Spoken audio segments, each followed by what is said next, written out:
Ayo Pak, monggo, beksa Pak. Ah, nggih to gantosan no. Nggih Pak Dul, gantosan nggih. Gantosan. Bar jenengan ndak anu, ah nggih. Monggo Pak, katuran. Monggo ah, biasane piye lho ah. Kok gering aku. Monggo Pak Dul.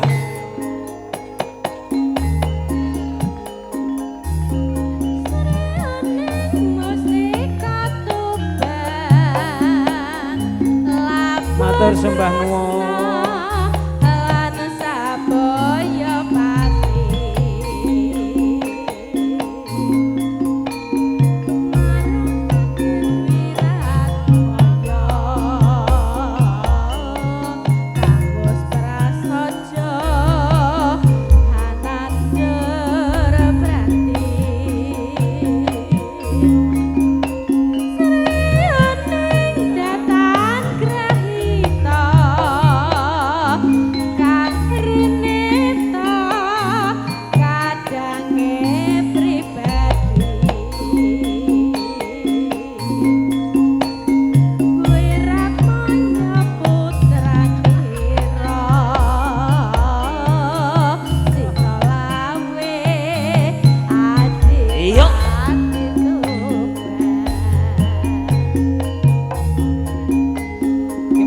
Tega lain beksa.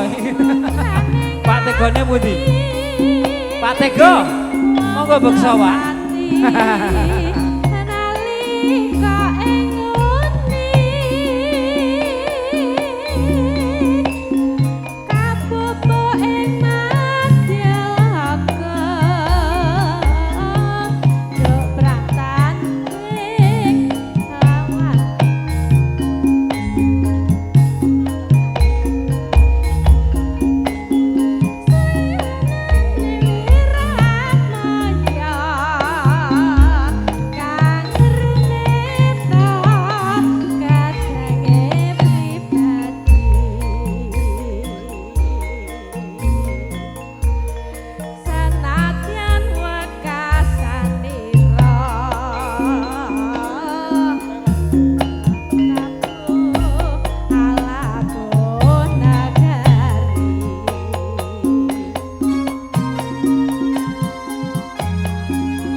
Yang mangklung mulon ayu moblong ayu moblong radijak ke kenayon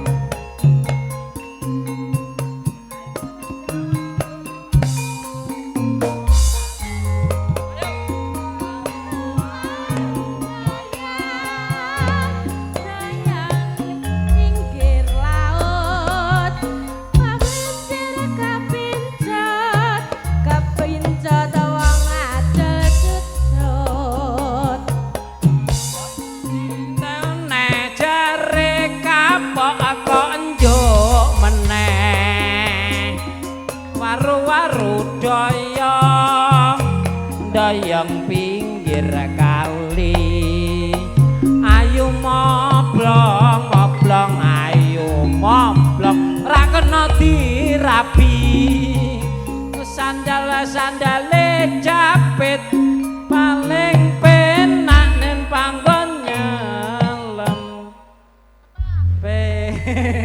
apa iki sing keri paling penak panggonan nyelempit. Iya, apa? Jangan berpikiran jorok. Contohnya apa? Wong nek kademen apa nek carane wong kudus ketisen.